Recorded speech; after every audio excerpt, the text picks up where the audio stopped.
when your eyes waste away from grief, when your life is spent with sorrow, and your strength fails from misery, and you feel like a broken vessel. Trust in God. They will deliver you from evil. Their steadfast love will save you. Tonight's service is a series of readings, and they are taken from the Passion Story as told in the Lectionary Story Bible by Ralph Milton. So I'd invite our first storyteller. What more could he give? Oh, how he loves you. Oh, how he loves me. Oh, how he loves you and me. Oh, how he loves you and me. Oh, how he loves you and me. He gave his life, what more could he give? Oh, how he loves you. Oh, how he loves me. Oh, how he loves you and me.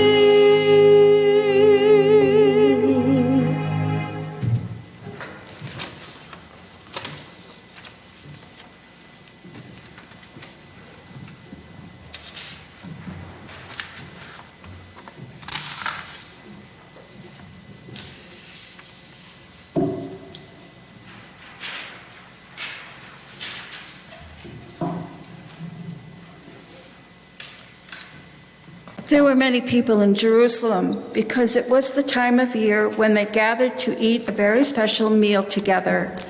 It was called Passover. This meal helped the Jewish people remember how God rescued them from slavery in Egypt and led them through the desert to a new land. Jesus and his friends found a place where they could all be together to eat their Passover meal.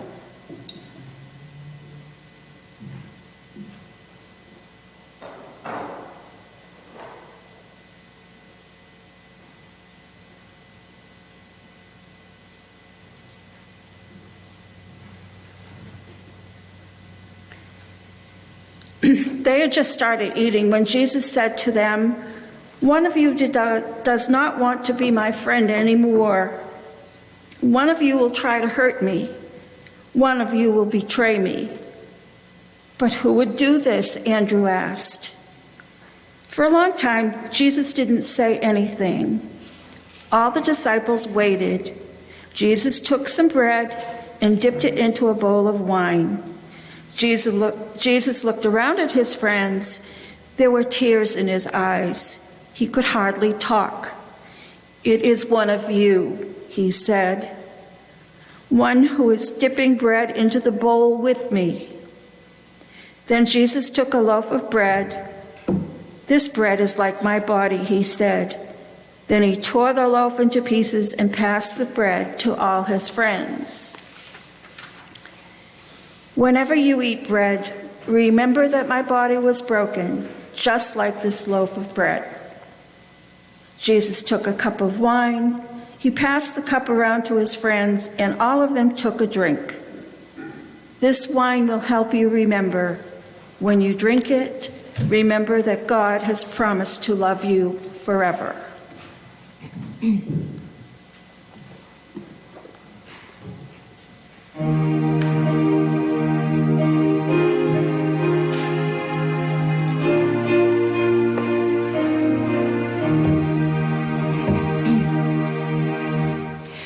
Jesus, remember me when you come into your kingdom. Jesus.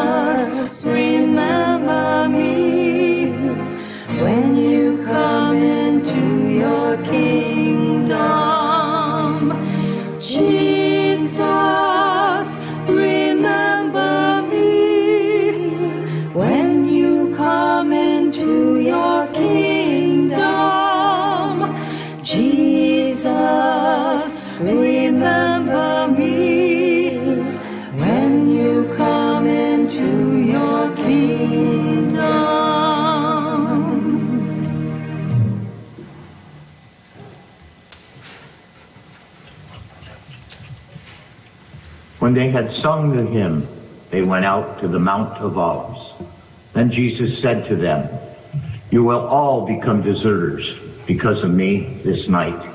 For it is written, I will strike the shepherd and the sheep of the flock will be scattered. But after I am raised up, I will go ahead of you to Galilee." Peter said to him, "Though all become deserters because of you, I will never desert you."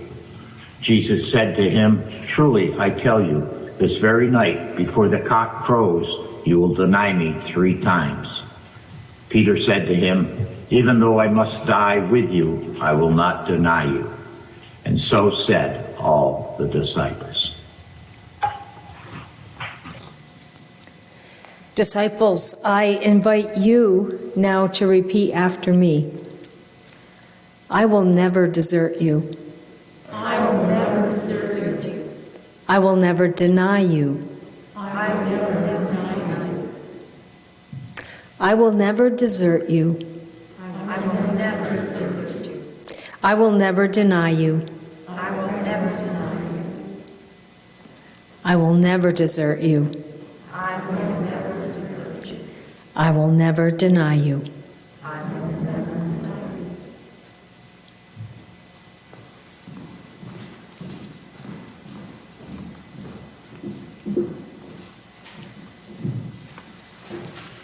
Late that night, Jesus and his friends were in the garden. Jesus wanted a quiet place where he could pray. He knew something terrible was going to happen soon, and he was afraid. "Please, Dad," he prayed. Jesus felt that God was just like his own father, and so he sometimes called God Dad. "Please, Dad, do I have to do this awful thing? Do I really have to?" Jesus was quiet for a long time. He was listening to God. Finally, he whispered very quietly, "If this is what you want me to do, then I will do it."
This reading is from Matthew chapter 26, verses 42 to 56. Again, he went away for the second time and prayed, "My Father, if this cannot pass unless I drink it, your will be done." Again he came and found them sleeping, for their eyes were heavy. So, leaving them again, he went away and prayed for the third time, saying the same words. Then he came to the disciples and said to them, "Are you still sleeping and taking your rest? See, the hour is at hand, and the Son of Man is betrayed into the hands of sinners. Get up, let us be going. See, my betrayer is at hand."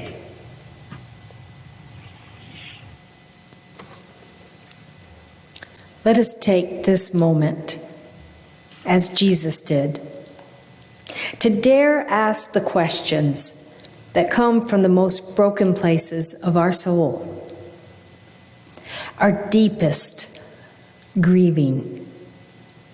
It is in acknowledging what feels most broken, most cynical, most impossible, that healing can occur. We must address the roots of our brokenness in order to enter into and receive God's healing balm. You are invited at this time to reflect, becoming awake, staying awake, if you will, to the deep need within us and around us.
While he was still speaking, Judas, one of the 12, arrived.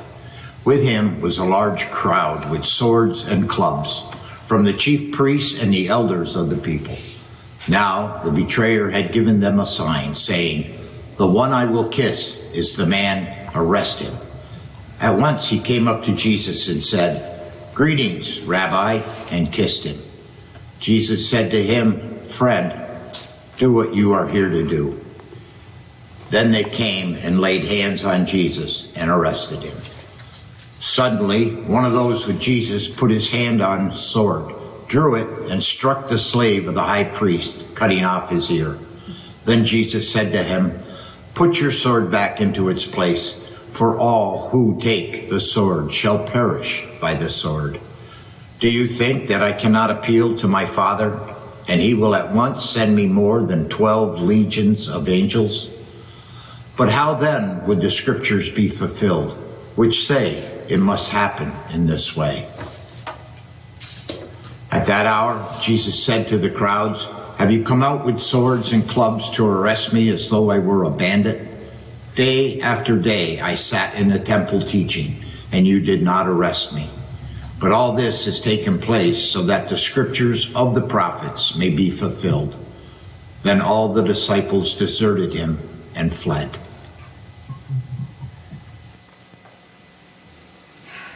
Disciples, I invite you to repeat after me in a whisper. I will never desert you. I will never deny you.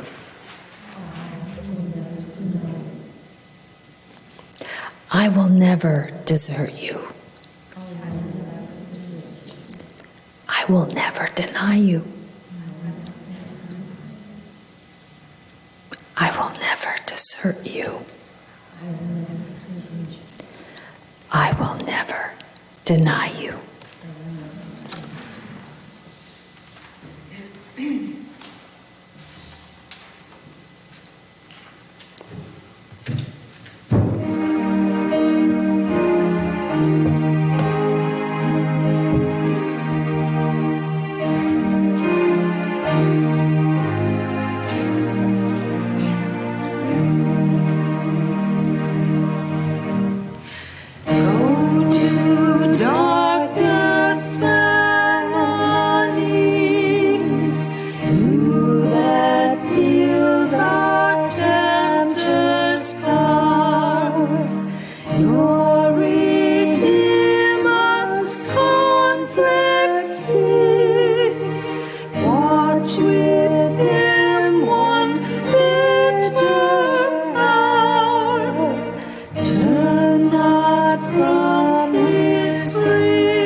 Storyteller 3.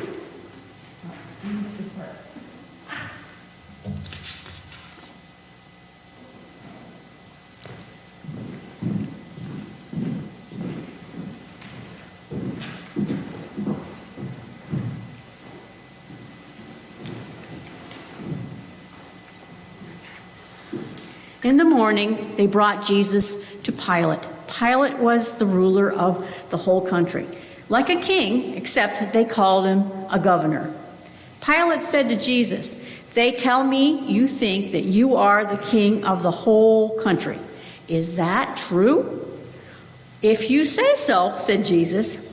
Then the soldiers took Jesus into the yard of Pilate's house. They started to tease him and say mean things to him. They hit him hard, many times.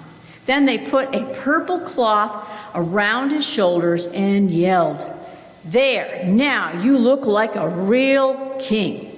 and they laughed and laughed. Jesus didn't say anything. It was still early in the morning.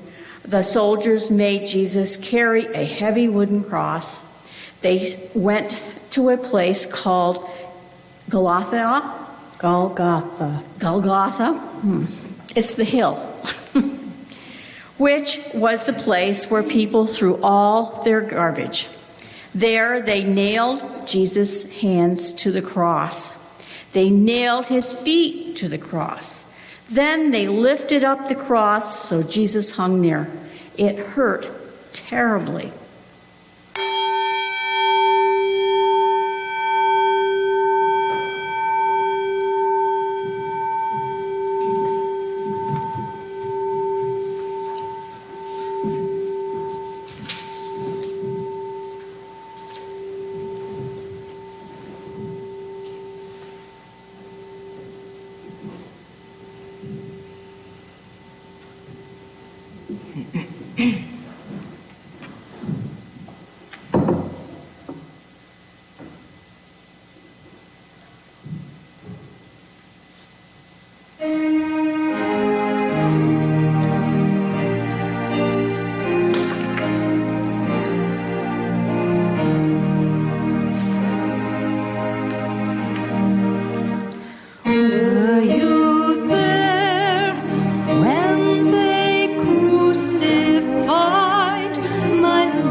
And others standing around started to tease Jesus again. If you are a king, if you really are God's chosen one, then show us. Jump off that cross. Jesus hung on the cross for hours. Finally, he lifted his head and yelled, "Oh God,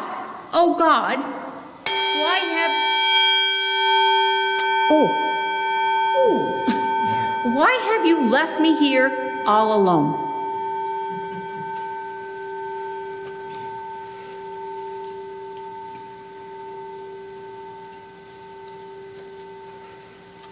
Then Jesus died.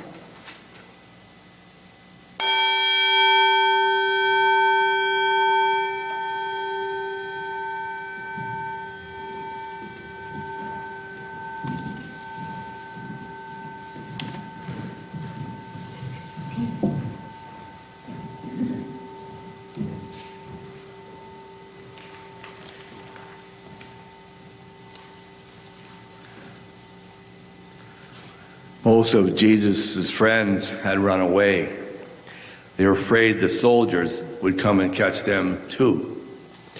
But Mary of Magdala was there at the cross.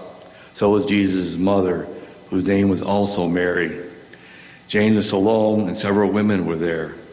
They were some of the friends who helped Jesus in Galilee when he was telling stories about God, helping people feel strong again. They were afraid too, but they didn't run away. Later, a rich man named Joseph, who came from Arimathea, talked to Pilate. "Please let me take Jesus' dead body.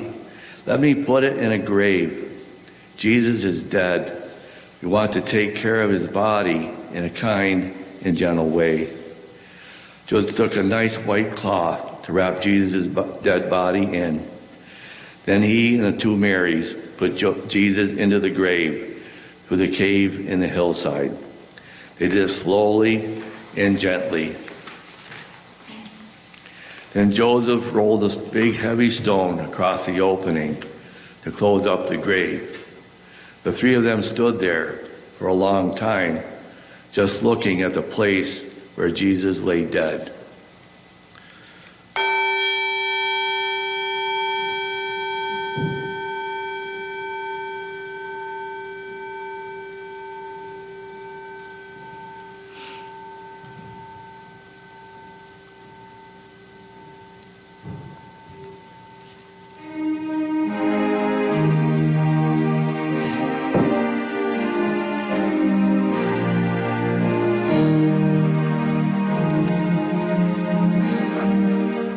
Were you there when they laid him in the tomb?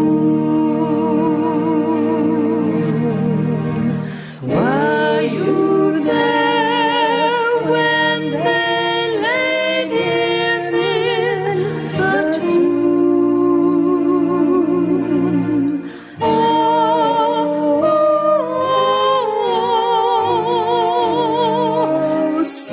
Sometimes it causes me to tremble,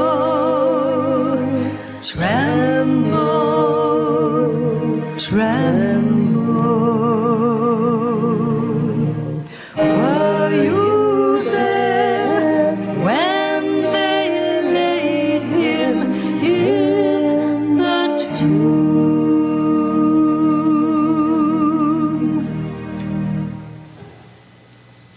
Then slowly, the three of them walked away. "It's so sad," said Joseph. "Jesus was such a kind, gentle person. I really thought he was God's chosen one." Mary of Magdala nodded. Tears filled her eyes. Because the story of Jesus is over. It's all over. But Mary was wrong. The story of Jesus was just beginning.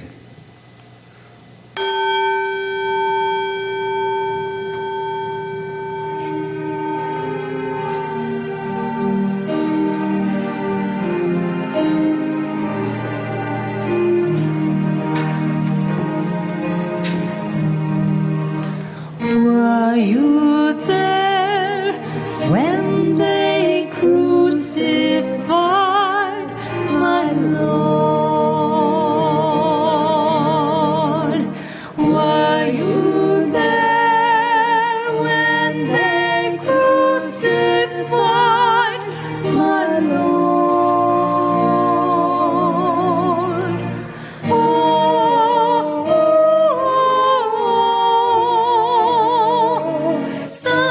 Sometimes it causes me to tremble,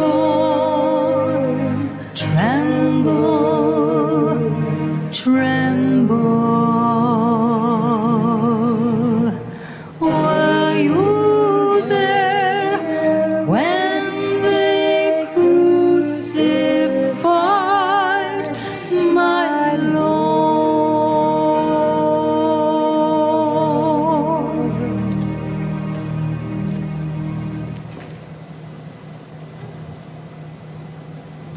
Please stay as long as you feel led to, and then go in peace.